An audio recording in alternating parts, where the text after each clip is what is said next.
Hello everyone. आज हम start करेंगे जो बचा हुआ हमारा क्लास 9th का चैप्टर है उसको हम स्टार्ट करेंगे। तो चलिए शुरू करते हैं।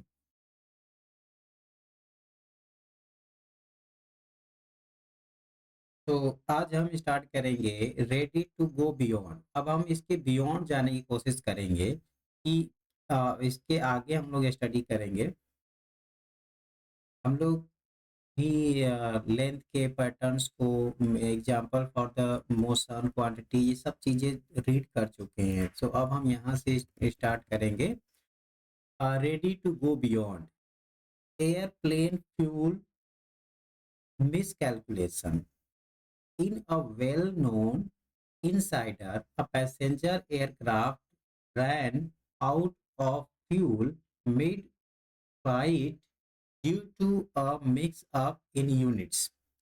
The flight needed 22,300 kg fuel in total, but the ground crew miscalculated the fuel required since they used the density of fuel in pounds, that means lb, per liter rather than kilograms per liter. The aircraft was about 15,000 liters short of fuel, and luckily cloud glide to an emergency landing which damaged the aircraft through. There were no casualties. Pounds and kilogram are very different. Using a standard, that means SI, units everywhere avoids conversion and error.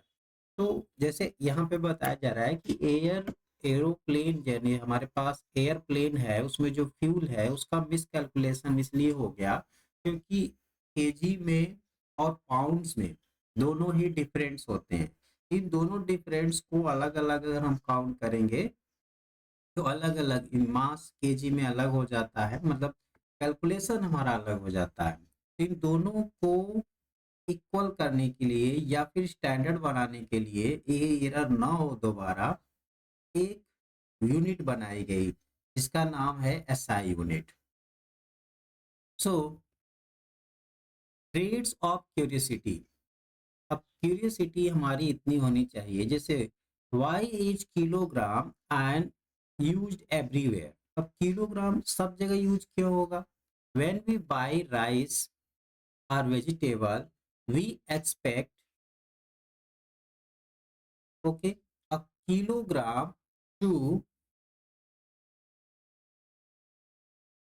when we buy a kilogram used everywhere, when we buy rice or vegetable we expect a kilogram to mean the same amount everywhere. In the figure ये हमारा है 1.1 vegetable seller using a pan balance. इसके पास यहाँ पे एक pan balance है, you can see here. Sorry, ये कलर हम लेते हैं, पिंक ले लेते हैं। तो ये रहा, pink is not also looking. So आप देख सकते हैं, आई एम सॉरी। तो यहाँ से अब हम स्टार्ट करेंगे। Imagine the confusion if we used different weights everywhere. So thankfully measurements are based on agreed international standards and not local object or opinions. Standard unit allows scientific result to be compared and ensure fairness in daily life and trade. तो daily life में जो हमारे पास trade होते हैं, business करते हैं, जो भी कुछ हम लोग करते हैं, उन सबको एक स्टैंडर्ड यूनिट से हम मेजर करते हैं। तो थैंक गॉड है, या हम लोग थैंकफुल हैं कि जो मेजर है, वो मेजर का बेस्ड है, वो एग्री है इंटरनेशनल स्टैंडर्ड से and not local the object और ओपिनियन से। तो हम लोग आराम से किलोग्राम का यूज कर सकते हैं। तो एन ऑब्जर्वेशन आर रिपीटेड। अब जो है कि as observation are repeated the measurement refined and ideas tested through experiment. जो मेजरमेंट है फिर उसको रिफाइन किया गया और हमारे पास नए नए आइडिया मिले, टेस्टेड हुए एक्सपेरिमेंट में। We can organize, okay, so we can organize our standarding, ठीक है, of the world,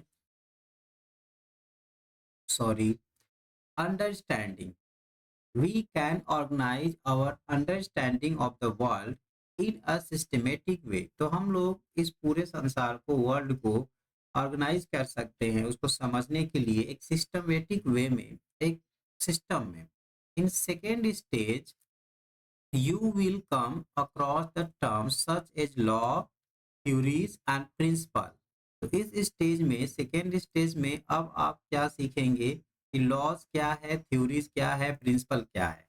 terms that have specific meaning. कुछ साइंस में कुछ टर्म्स के स्पेसिफिक मीनिंग होते हैं, जैसे law. Law usually describe a regular patterns. Law जो होते हैं वो हमारे एक रेगुलर पैटर्न डिस्क्राइब करते हैं, ऑब्जर्व इन द नेचर, जिनके नेचर्स मतलब रिलेटेड हम लोग ऑब्जर्व करते हैं नेचर में, तो एक रेगुलर पैटर्न हमारा डिस्क्राइब करेगा। Often express using the words and mathematical relation. और इसमें जो है कि आप वर्ड्स भी यूज कर सकते हैं और मैथमेटिकल रिलेशन भी यूज कर सकते हैं इस लॉ को एक्सप्रेस करने के लिए, ठीक है। For example Newton's law. तो न्यूटन्स लॉ में हम लोग क्या क्या एक्सप्रेस कर सकते हैं, वर्ड भी एक्सप्रेस कर सकते हैं और उसका इक्वेशन भी बता सकते हैं। Of the motion explain the jerk felt when the bus stop suddenly.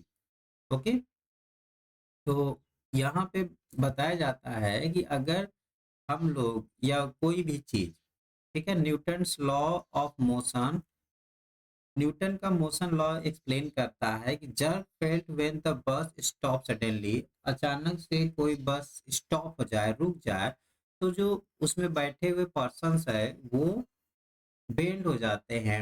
यानी अगर बस तेजी से चल रही है, अगर वो रुक गई तो हम आगे की तरफ झुक जाएंगे, और अगर बस रुकी हुई है और अचानक से मोशन में आ गई तो हम पीछे की तरफ झुक जाएंगे। तो ये जर्क फील्ड होता है हम लोगों को। सेकेंड हम लोग समझेंगे थ्योरी। तो अभी देखिए पॉइंट्स नोट करते चलिए कि अब हम लोगों को क्या है, इसको एक्सप्रेस करने के लिए लॉ है। लॉ हम लोग समझ लिए, लॉ को हम लोग किस में लिख सकते हैं, वर्ड में भी एक्सप्रेस कर सकते हैं, एंड मैथमेटिकल ऑपरेशंस यानी मैथ्स में भी हम लोग डिफाइन कर सकते हैं। अब थ्योरी को समझेंगे, थ्योरी क्या होती है। सो साइंस में थ्योरी को समझने के लिए देखिए इसमें बताया जा रहा है, और theory goes step further and provide an explanation. जो थ्योरी होता है वो हमें एक एक्सप्लेनेशन प्रोवाइड करता है, व्हाई दोज पैटर्न्स अकर, जो उस पैटर्न्स पे घटित हुई है या बनी हुई है, usually based on the evidence gather over time and available at the time. जो उस टाइम पे अब हम लोग नॉलेज गैदर करते हैं या इकट्ठा करते हैं, उस टाइम के अकॉर्डिंग हम लोग उसको, उस पैटर्न को एक्सप्लेन करते हैं। फॉर एग्जाम्पल, एग्जाम्पल के लिए हम लोग समझ सकते हैं एटॉमिक थ्योरी क्या है। जैसे atomic theory explain how a molecule are form. इसमें क्या बताया जाएगा थ्योरी में, how a molecule form, how a molecule form, ये क्या एक्सप्लेन करेगा, एटॉमिक थ्योरी। यानी थ्योरी हमें ये एक्सप्लेन करेगा कि कैसे कोई चीज बनी है। अब आती बात करते हैं प्रिंसिपल की। तो प्रिंसिपल क्या होता है, प्रिंसिपल आर बोर्ड, ठीक है, प्रिंसिपल आर बोर्ड आइडियाज। एक बोर्ड का आइडियाज होता है that help us make sense in a given situation. उस सिचुएशंस पे एक सेंस बनाता है या सेंस बना के देता है, तो इसको हम लोग प्रिंसिपल कहते हैं। तो ये रहा आपका प्रिंसिपल का डिफिनीशन। अगर एग्जाम में पूछे कि what is principle, so you can say that principle, मैं इसे अलग कलर से कर दूं, principle are broad ideas that helps make sense in a given situation। तो गिवन सिचुएशंस में ये क्या देता है, एक बोर्ड आइडियाज दे, यानी कि बोर्ड द्वारा दिया गया एक आइडिया होता है जो उस सिचुएशन का सेंस बना के देता है, उसे प्रिंसिपल कहते हैं। एग्जाम्पल के लिए, हाँ बिल्कुल, एग्जाम्पल आप जरूर एक रखें हमेशा अपने पास। For example, principle of conservation of energy being applied when climbing up the stairs. यानी कि जो एनर्जी हमारे पास होती है, principle of conservation of energy, यानी कंजर्वेशन ऑफ एनर्जी का जो प्रिंसिपल हमें बताता है कि ये तब अप्लाई होता है, being applied when climb of the stair, जब हम स्टेयर पे क्लाइंब करते हैं। तो यहाँ पे हमारा कंजर्वेशन ऑफ एनर्जी का प्रिंसिपल अप्लाई होता है। So do remember that in science, a theory does not mean a guess or an understanding। आपको ये याद होगा कि जो थ्योरी होता है वो गेस नहीं हो सकता। A guess are an understanding ideas does not, नहीं होता, बल्कि मतलब it is an explanation based on careful testing and critical experiment. ये एक एक्सप्लेनेशन होता है जो केयरफुली टेस्ट किया जाता है, और एक क्रिटिकल एक्सप्लेनेशन यानी एक्सपेरिमेंट से उसे हम फाइंड करते हैं। तो दैट इज थ्योरी। ठीक है, थ्योरी। ठीक है, अब थ्योरी के डिफिनेशन आप यहाँ से लिख सकते हैं। A theory goes a step further and provide explanation, और एक्सप्लेनेशन को प्रोवाइड करता है of why those patterns occur, usually based on evidence and gathered over time and time available at the time. Okay, over time के बाद यानी कि एक knowledge gather किया जाता है, उस गैदर करने के बाद उसको हम लोग थ्योरी में एक्सप्लेन करते हैं। थ्योरी हमें यही प्रोवाइड करती है। ठीक है, तो अब हम आगे बढ़ते हैं।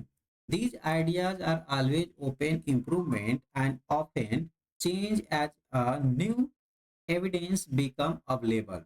तो ये जो आइडिया होता है ये हमेशा इम्प्रूवमेंट और कुछ भी चीज, नए चीज जो चेंज होके बनी है उसका एविडेंस बताती है। दिस इज की फीचर ऑफ साइंस। तो ये हमारा जो है साइंस का की फीचर होता है। दैट मेक्स इट्स रिलायबल, जो इसको साइंस को रिलायबल बनाता है। अब हम one one of the most remarkable strengths, यानी जो इसका एक रिमार्केबल स्ट्रेंथ है ऑफ अ साइंस, साइंस का, it is ability to make predictions. इसमें एक एबिलिटी है प्रिडिक्शंस की। When laws, theories and models are well stabilized, जब लॉज, थ्योरीज और मॉडल्स वेल स्टेबलाइज हो जाते हैं, then allow us to anticipate that will happen under new or different condition before we can perform an experiment. And in many cases, even if we cannot perform an experiment using ideas about motion, we can predict how far a kicked football will travel। तो हम allow करते हैं कैसे एक kick football travel करता है। Using knowledge of chemical reaction we can estimate how much carbon dioxide we produce. Chemical reaction से हम ये पता कर पाते हैं कि कितना हमने कार्बन डाइऑक्साइड प्रोड्यूस किया। We can predict how once breathing, हम लोग एक ब्रीदिंग में चेंज, ठीक है, वुड चेंज वाइल रनिंग, जब हम लोग एक ब्रीथिंग में रनिंग करते हैं तो ये बायोलॉजिकल प्रिंसिपल होता है, कितना हमने क्या चेंज किया। ओके, रिमेंबर दैट, तो ये सब चीजें जो होती है, remember that these predictions are not guess, ये हमारे गेस नहीं होते, ये प्रिडिक्शंस हमारे गेस नहीं होते हैं। दे आर रीजन, ओके, यानी कि ये एक तार्किक होते हैं। They are reason expectation based on evidence and careful thinking, जो एक केयरफुल थिंकिंग होते हैं। when predictions match observation, confidence in the underlying science grows। जब predictions हमारा ऑब्जर्व होता है, मैच होता है, तो हमें कॉन्फिडेंस अंदर आता है और मतलब confidence in the underlying science growth, तो ये कॉन्फिडेंस आता है कि साइंस ग्रो हो रहा है। Okay, prediction is a powerful tool that derives further. तो ये थोड़ा सा छूट गया। बट इवन मोर इम्पॉर्टेंट, इसमें भी मोर इम्पॉर्टेंट क्या होता है, when they do not scientist री examine, when they do not scientists re-examine their assumption, models or measurement। ठीक है, in this way prediction is a powerful tool that derive further exploration and deeper understanding of the world। तो predictions एक हमारा powerful tools होता है, बहुत अच्छा चीज है, इसे आप याद रखिए। Prediction is a powerful tools, हम सबको याद रखना चाहिए। डिराइव फर्दर एक्सप्लोरेशन, जो हमें उस चीज के बारे में और एक्सप्लोर करने के लिए, डिराइव करने के लिए हेल्प करता है। और अंडरस्टैंडिंग, यानी कि deeper understanding of the world, इस पूरे वर्ल्ड को एकदम डीप अंदर से जाकर अंडरस्टैंड करने का हमको हेल्प करता है या रास्ता दिखाता है। एग्जाम्पल्स के लिए हम लोग समझ सकते हैं, वन जो एग्जाम्पल हमारा यहाँ पे 1.2 है, how do we check prediction. अब प्रिडिक्शन हम चेक कैसे करेंगे? सो देखिए, यहाँ पे वर्षा टोल्ड हर फ्रेंड, अपने फ्रेंड मेघना से कहा, क्या कहा? It will rain this afternoon, यानी कि दिस आफ्टरनून रेन होगी, because the cloud look dark. क्यों? क्योंकि क्लाउड डार्क दिख रहे हैं, एकदम काले दिख रहे हैं।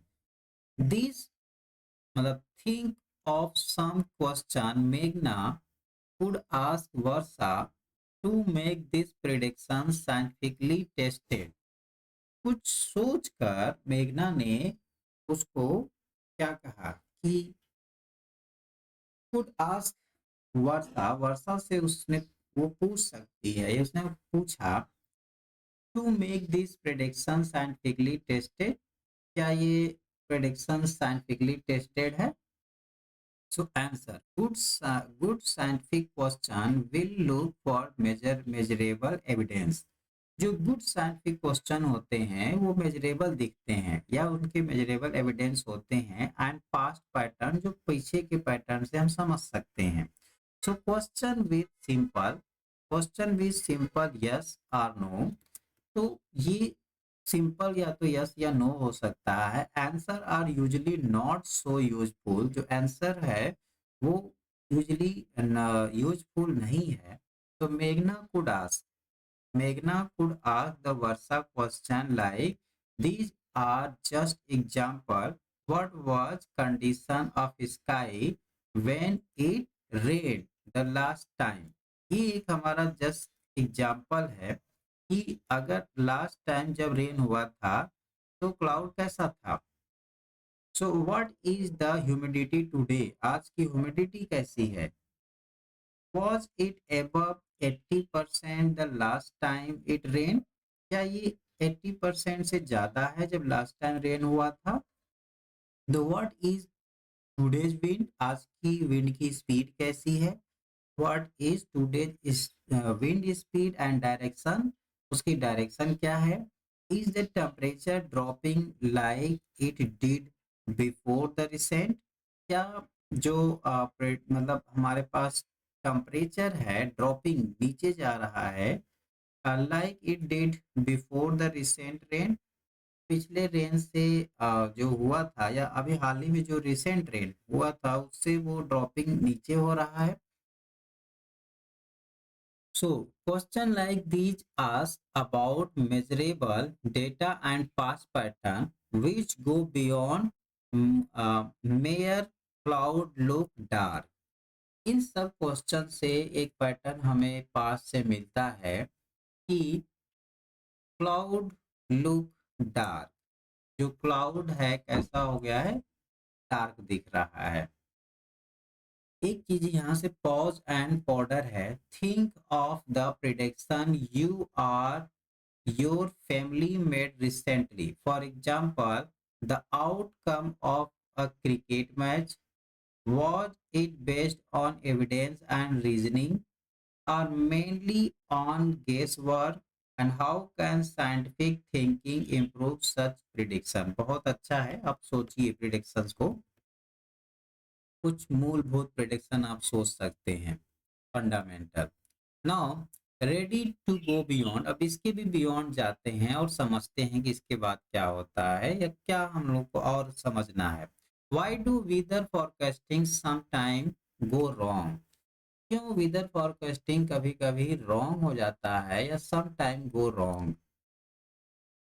Weather depends on only changing factor. Weather जो होता है वो डिपेंड होता है कि वो changing factor such as temperature, या तो टेम्परेचर पे होगा या प्रेशर पे होगा या ह्यूमिडिटी होगा एंड विंड होगा।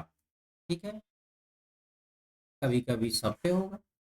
Weather depend on many changes factor, many changes factor में हो सकता है, तो हम लोग बोल सकते हैं such as temperature, pressure, humidity and wind.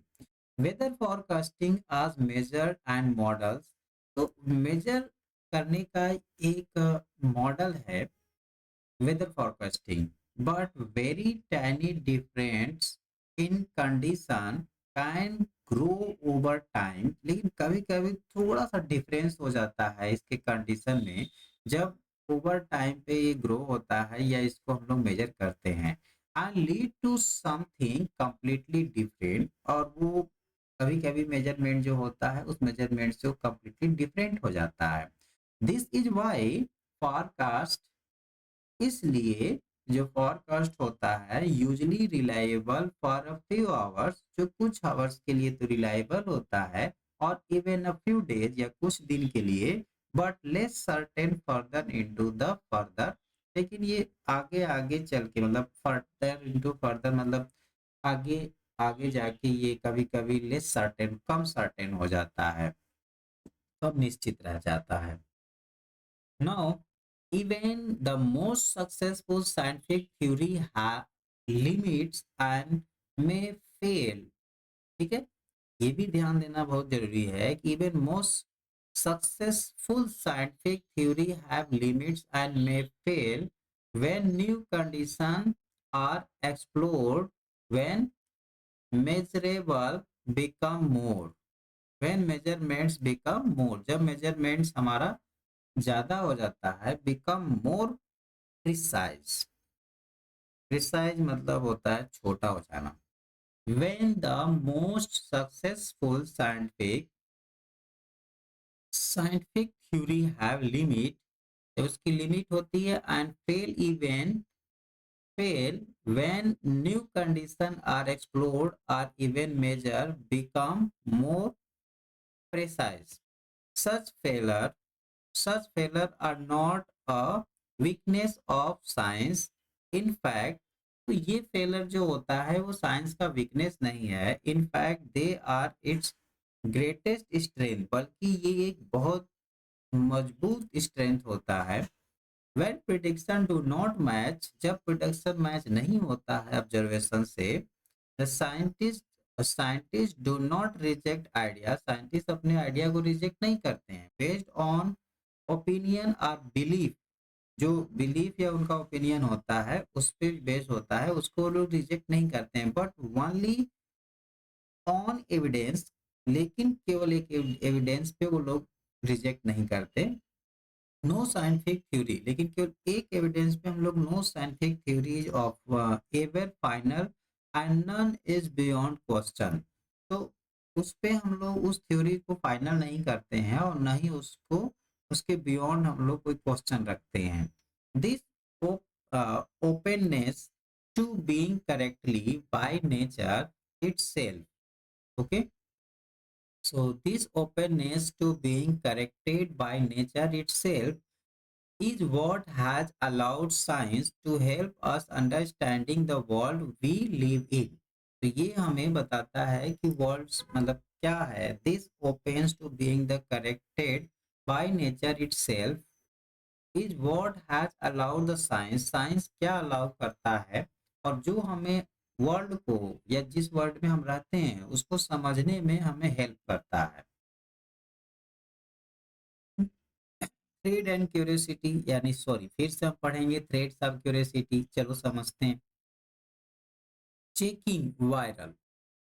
ठीक है. Checking viral claim on social media is eating food harmful during an eclipse. Social media पे ये बहुत चर्चा होती रहती है कि एक्लिप्स के टाइम पे जो खाना खाया जाता है ईटिंग फूड वो हार्मफुल होता है. और कॉमनली अब इसमें पता करेंगे. A commonly circulated claim is that food should not be eaten during an eclipse because it becomes harmful. Okay, so disproof, ये disproof है, comes from the asking a simple scientific question. तो पहला क्या है? An eclipse is just a play of shadow. वो बस एक shadow होता है. एंड अब इसमें क्या है? What physical change. इसमें फिजिकल चेंज क्या हो सकता है या इसके दौरान अकर ड्यूरिंग द इक्लिप्स. जब इक्लिप्स होता है तो उस टाइम पे फिजिकल चेंजेस क्या हो सकता है? तो हम सोच सकते हैं कि डस्ट टेम्परेचर चेंज साइंटिफिकली. क्या टेम्परेचर साइंटिफिकली चेंज होगा? Does food go bad if it is left in a shadow. क्या फूड को हम शैडो में रखेंगे या शैडो में होने से वो बैड हो सकता है, खराब हो सकता है? Will you conduct. Okay, will you conduct that no physical chemical और biological mechanism support such claim. तो हम ये बता सकते हैं कि कोई भी ऐसा न तो फिजिकल न बायोलॉजिकल और ना ही केमिकल मैकेनिज्म इसको सपोर्ट करता है. इसको जब कोई न केमिकल न फिजिकल न बायोलॉजिकल सपोर्ट करता है तो फूड कैसे खराब हो सकता है? इसके बारे में आप खुद भी सोच सकते हैं. Now as we read, go ahead. As you continue, as you continue your journey, as you continue your journey through science in grade 9s and 10s, you will gradually develop habits of thinking that are useful for beyond the classroom. जो classroom के beyond है. Okay, so now a harmful strategy A harmful strategy is to first understand the situation being situation. ठीक है. A harmful strategy is to first understand the situation being situation, then identify the question that matter, and finally make a rough estimate to check whether an answer makes sense. Exact value are not always necessary, especially in the early stage of region. Often, an ठीक है, experiment means approximate. I'm sorry. Often an approximate estimate. Often an approximate estimate is enough to tell us whether a result is reasonable or impossible. तो अब ये हमें बताता है कि उसको एस्टिमेट करके हम लोग पता कर सकते हैं कि वो एनफ है या फिर वो रीजनेबल या इम्पॉसिबल रिजल्ट है या नहीं है. Learning estimate. अब learning to estimate help you build intuitions. Okay, build intuitions, detect error, and develop confidence, ठीक है, develop confidence in your thinking. जो लर्निंग एस्टिमेशन का होता है ये हमें एरर डिटेक्ट करने में, बिल्ड इंस्टीट्यूशंस में उसको समझने में, संस्था बन मतलब उसको अच्छे से समझने में, and develop confidence in thinking, हमारे थिंकिंग में एक कॉन्फिडेंस डेवलप करता है। Science value careful reasoning perhaps much more than accurate calculation, ठीक है, तो ये एक बढ़िया कैलकुलेशन होता है।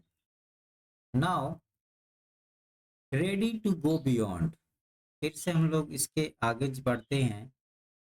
How much rice could feed a family of 4 for a month, ठीक है, how much rice would feed a family of 4 for a month. अब एक 4 पर्सन्स की फैमिली है, एक मंथ उनको खाना है, तो कितना राइस लग सकता है। To make a rough estimate assume that all their calories need some from rice alone. An average adult need about 2000 to 2500 kilo calories per day. एक एवरेज अगर हम देखें तो एक एडल्ट को total 2000 to 2500 kilo calorie per day की need होती है। Find out how many calories 100 gram of unlocked rice provide when cooked। तो पता करिए कि 100 ग्राम जो राइस है वो कितनी कैलोरी देती है, यानी cooked. Find out how many calorie 100 gram of uncooked rice, uncooked rice जो है वो 100 ग्राम है, तो कितनी कैलोरी एनर्जी यानी वहां से मिलेगा। व्हेन कुक्ड यानी ये समझना है हमें कि 100 ग्राम अनकुक्ड राइस को कुक्ड करेंगे तो कितनी कैलोरी वो प्रोड्यूस करेगी energy. Use this estimate the daily requirement for the family. अब इस एस्टिमेट को हम लोग डेली रिक्वायरमेंट्स के अकॉर्डिंग फैमिली को यही एस्टिमेट कर सकते हैं। एक बार फिर से, find out how many calories 100 gram of uncooked rice provide when cooked and use this to estimate the daily requirement for the family। इस सेंटेंस का मीनिंग आएगा कि अगर 100 ग्राम हम लोग अनकुक्ड राइस लेते हैं फिर उसको पकाते हैं तो उसमें कितना कैलोरी रिक्वायर्ड होती है, यानी कितनी कैलोरी हमें मिलती है, वही कैलोरी डेली रिक्वायरमेंट होती है फैमिली के लिए। The aim is not to get an exact number, तो इसमें हम लोगों को एग्जैक्ट नंबर नहीं मिलेगा। To check whether the answer makes sense as 100 gram for a month is clearly too little. ये इससे क्लियरली समझ में आ रहा है कि बहुत ही कम है ये 100 ग्राम चावल, और 4 लोग हैं एक फैमिली में, तो नहीं हो सकता। While few tons few turns is far too much, और अगर बहुत ज्यादा ले लें कुछ टन, यानी 1 टन में 100 kg का 1 टन होगा, सॉरी 100 kg का 1 कुंतल होता है और 10 कुंतल का 1 टन होगा। अगर आप 1 टन चावल ले लें तो भी बहुत ज्यादा होगा, ये टू मच हो जाएगा, और 100 ग्राम लेते हैं तो ये टू लेस हो गया। Such estimate helps the connect science everyday questions about food and resources and so why approximate reasoning is an important scientific skill। ये क्यों साइंटिफिक स्किल है। Examples 1.3 estimate how many liter of air you breathe in 1 day। Estimate करिए कि एक दिन में आप कितने लीटर एयर ब्रीथ कर लेते हैं। Start by estimating how many breaths you take per minute. इससे एस्टिमेट करिए कि एक मिनट्स में आप कितने ब्रीथ करते हैं। And the volume of one breath one breath की वॉल्यूम कितनी है। Your aim is not to find an exact answer, हमारा एम एग्जैक्ट आंसर फाइंड करने का नहीं है, बट अ रीजनेबल एस्टिमेट, ये एक रीजनेबल एस्टिमेट हो सकता है। तो क्वेश्चन ये एग्जांपल है, आंसर देखिए समझिए।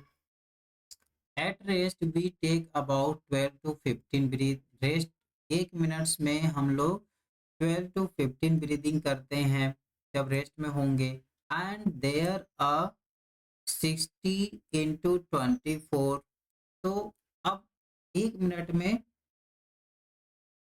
12 to 15 हम करेंगे, और 1 घंटे में 60 मिनट होता है, और दिन में टोटल 24 घंटे होते हैं। तो ये हो गया 1440 minutes total in a day, एक दिन में टोटल 1440 मिनट्स होते हैं। So we take truly 18 to 22,000 breath, about 20,000 breath in a day. तो यानी कि हम लोग 20,000 अबाउट समझ लेते हैं कि एक दिन में ब्रीथ करते हैं। We also need to find the volume of air one breath, अब हमें इसकी भी आवश्यकता होगी कि एक ब्रीथ में कितना वॉल्यूम एयर होता है, यानी एयर का वॉल्यूम कितना होता है। ऑन वे यानी one way to estimate this is to think that it take about 4 or 5 breath to fill a typically rubber party balloon. तो एक वे हमारे पास है, एक रास्ता है कि हम लोग क्या करें कि एक पार्टी बैलून रबर हम लोग ले लेते हैं, यानी कि जो पार्टी में टाइपिकली हम लोग रबर पार्टी बैलून जो होता है उसको ले लेते हैं। When which when inflated has a volume of about 2 litre, ठीक है, विच जो कि ये अबाउट 2 लीटर इसमें वॉल्यूम इसका हो सकता है। So one breath is perhaps about 0.5 litre, तो एक ब्रीथ हमारा ये बता सकता है कि वो 0.5 लीटर हो सकता है। Hence we breathe in about 10,000 litre for air in a day. तो 0.5 लीटर्स को अगर हम लोग मल्टीप्लाई कर दें ये जो हमारा 20,000 ब्रीथ था उससे, तो ये आंसर आ जाएगा, यानी 20,000 का बिल्कुल हाफ, यानी 10,000 litre of air a day, यानी एक दिन में हम लोग 10,000 एयर क्या करते हैं, ब्रीथ करते हैं। ये अबाउट एस्टिमेटेड वैल्यू है, ज्यादा भी हो सकता है कम भी हो सकता है। Now it is hard to see, now it is hard to see if this estimate is reasonable और नॉट, तो ये एस्टिमेट रीजनेबल है या नहीं। But if we go back to our balloon example, one could blow up a balloon in about 20 seconds, so maybe maybe we could fill 3 balloons in a minute, तो ये भी हो सकता है कि हम लोग 1 मिनट में 3 बैलून फिल कर सकते हैं। तो multiplying by 3 balloon upon minutes, ठीक है, into 2 litre upon balloon into this, तो इन सबको अगर हम लोग मल्टीप्लाई कर दें, ठीक है, 2 liters and these all, so will give about 8,640 liters, which for estimation purpose is reasonable, close to our early estimate of 1,000 litre. और ये भी हमें समझ में आ गया कि ये हमारे अर्ली एस्टिमेट जो 1,000 लीटर था वो उसके बहुत ही नियर है। Naturally we could get extremely tired very quickly after blowing balloons nonstop, ठीक है। तो naturally naturally we would get extremely tired very quickly after blowing balloon non-stop, unlike normal useful breathing, जो normal useful breathing है उसको समझते हुए। Next है pause and ponder. ठीक है, pause and ponder. Describe one situation where describe one situation where an approximate answer is good enough and one where you would need a very exact value. तो ऐसा आप सोच सकते हैं कि एक एस्टिमेटर जो अप्रोक्सीमेट आंसर है वो अच्छा इनफ हो सकता है, या उससे भी अच्छा हम एग्जैक्ट वैल्यू सोच सकते हैं। After grade 10 if you decide to study science, अगर 10 के बाद आप ये डिसाइड करते हैं कि हम साइंस फिर पढ़ेंगे, it will be divided into branches like physics, chemistry, biology. तो ये 3 ब्रांचेज में डिवाइडेड हो जाएगा। And earth science and even in grades 9 10, the chapters you have will focus on some of these areas. We have highlighted some of the exciting things you may learn about in the next level of boxes. You may learn about in next level of boxes. Next level of boxes. However, do remember that the natural world does not have any such boundaries. These divisions, these divisions are made by us to only help organize knowledge. ये division जो होते हैं, these division are made by us to only help organize knowledge. ये एक organise knowledge को हमें बना सकते हैं या हेल्प कर सकते हैं। They are not independent of the such other, एक किसी पे भी डिपेंड नहीं होते हैं। Most of real world problems, जो most of real world problem है आज, such as understanding climate change, development, medicine, or design sustainable technology required ideas from several discipline together. जो सेवरल डिसिप्लिन के साथ, जैसे इस समय जो हमारे पास एक दूसरे से जो भी चीजें हैं रियल वर्ड्स में प्रॉब्लम है, वो उसको समझना, इस डेवलपिंग मेडिसिन बनाना, designing sustainable technology required idea, ये सब चीजें एक दूसरे के यानी कि from a several discipline together, एक डिसिप्लिन के साथ आते हैं। Science also connect naturally with mathematics, technology, arts, and social science to make sense of the world fully. We need to connect multiple ways of knowing and expressing ideas, each enriching the others. Okay, we need to connect the multiple way of the knowing, expressing ideas, each enriching the other way. Now pause and ponder. Choose a real life object, फिर से आपको वही करना है। ठीक है, choose a real life object में भी प्रेशर कुकर और मोबाइल फोन और अ प्रॉब्लम में a traffic jam near your school में अ स्केच लिस्टिंग यानी listing what kind of ideas from physics, chemistry, biology, earth science और mathematics are involve. तो वो जो प्रॉब्लम है वो किस में इन्वॉल्व हो रहा है, फिजिक्स में है, केमिस्ट्री में, किस टाइप का प्रॉब्लम है, बायोलॉजी का है, अर्थ साइंस का या मैथमेटिक्स का है। So how at least 2 branches of science connected with your example. उस एग्जाम्पल से देखिए कि एटलीस्ट कौन से 2 ब्रांचेज हैं जो आपका उसमें कनेक्ट हो रहे हैं। अब देखिए यहाँ पे भी है, ready to go beyond, how does a mask really work, एक मास्क कैसे रियली वर्क करता है। Solving real problem required knowledge from several branches of the science during कोविड-19 pandemic.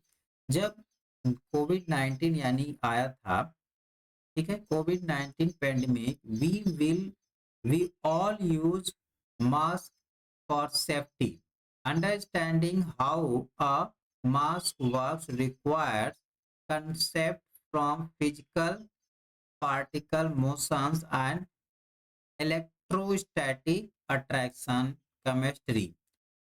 Now, properties of polymer fibers, biological size and behavior of virus, and mathematics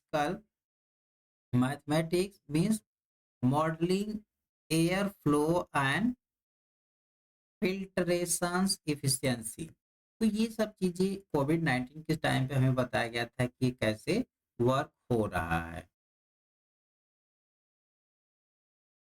next अब हम लोग अगली video में पढ़ेंगे। तब तक के लिए धन्यवाद।